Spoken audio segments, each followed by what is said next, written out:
This video is in 2014, in search of a lifestyle that was closer to nature, we left our busy life in the southeast of England and moved to a remote part of Scotland. Here, our lives could be more in harmony with the flow of the seasons. This is our story. This particular video is going to be talking about Halloween, All Hallows and Samhain. They're all the same thing, really. The Halloween tradition came back to us from America. It was taken over there by the settlers, and it's the same as All Hallows. All Hallows is the Christianized version of Samhain, and Samhain is the Celtic Gaelic word, and it does refer to a day, but it actually refers to a period of time. And it's this time when we've moved towards a stage of going back into the darkness of winter. The Celtic peoples saw the world very different to us. That's shown by their art and by stories we get from the Romans, which are sometimes rather biased, but also there's a bronze plaque called the Caligni calendar. The Caligni calendar was made during the Roman period, but it actually lists the Celtic calendar, and it starts at Samhain. They also took the policy that each new day did not start at sunrise, but actually sunset. To our modern sensibilities, that might seem a bit sort of strange, but when you think it's only the last 150 years that we've actually had access to light in the way we perceive it now, it starts to become a bit more understandable. So this idea of beginning in the dark also then runs through to ending in the dark.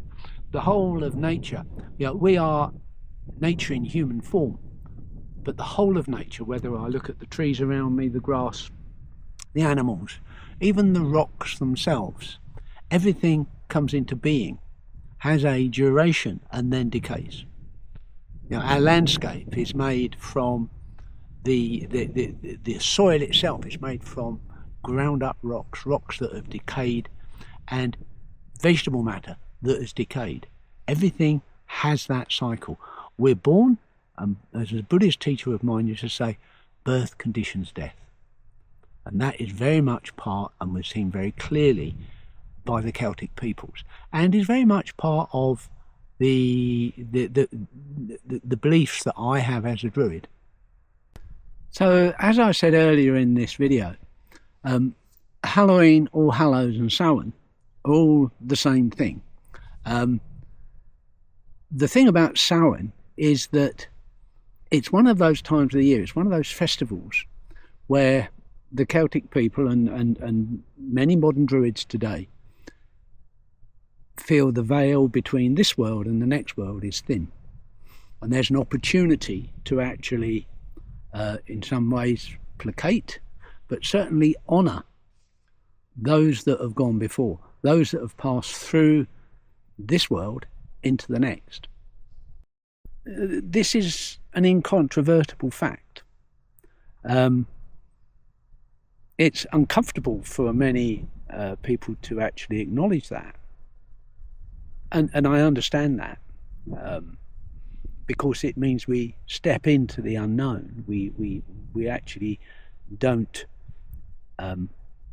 really know what's beyond, or most people don't. People have beliefs, whether it's going to the summer lands or to heaven, or possibly into hell, but they are beliefs. And to have that certainty is a rare thing. So this time of the year, honouring the ancestors, having that opportunity to remember those that have gone before, is very much part of the tradition that we've inherited. So as a Druid, I actually have a ceremony that I can perform and do perform that's about honouring the ancestors and thinking of those of my friends and family and acquaintances that have died possibly in the last year.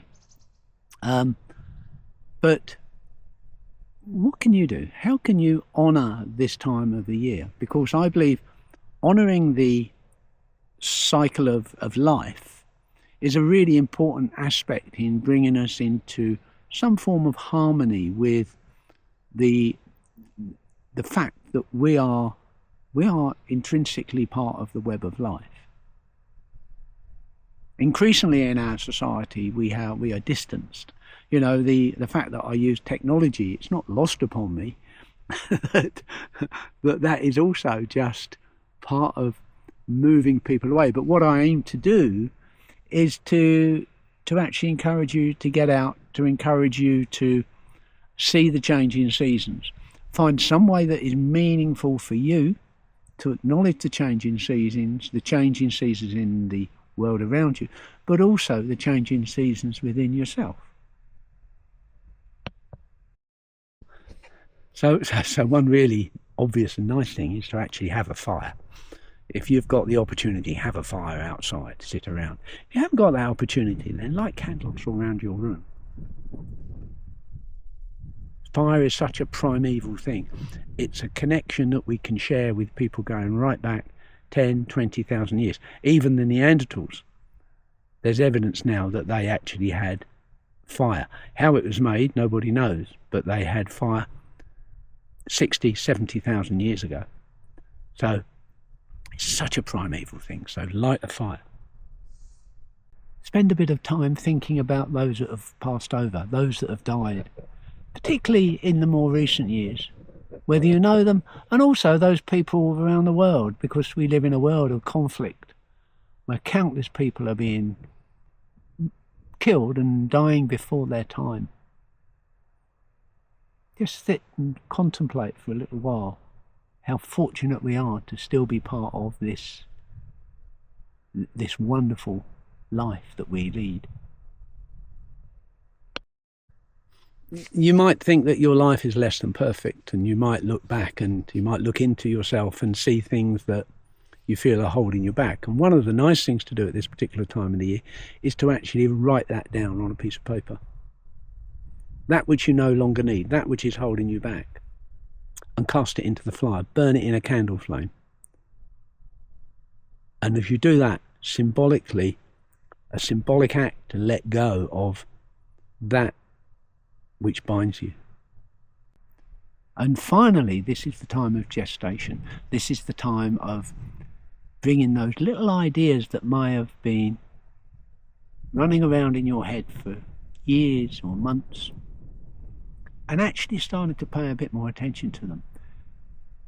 Just working through them, seeing the viability, taking that step, just gently moving towards that, because that's the way seeds are planted. They're in the earth, in that darkness, and from that darkness comes light. And maybe if you can plant a seed deep in the darkness, as the year turns and as the spring comes, there'll be growth.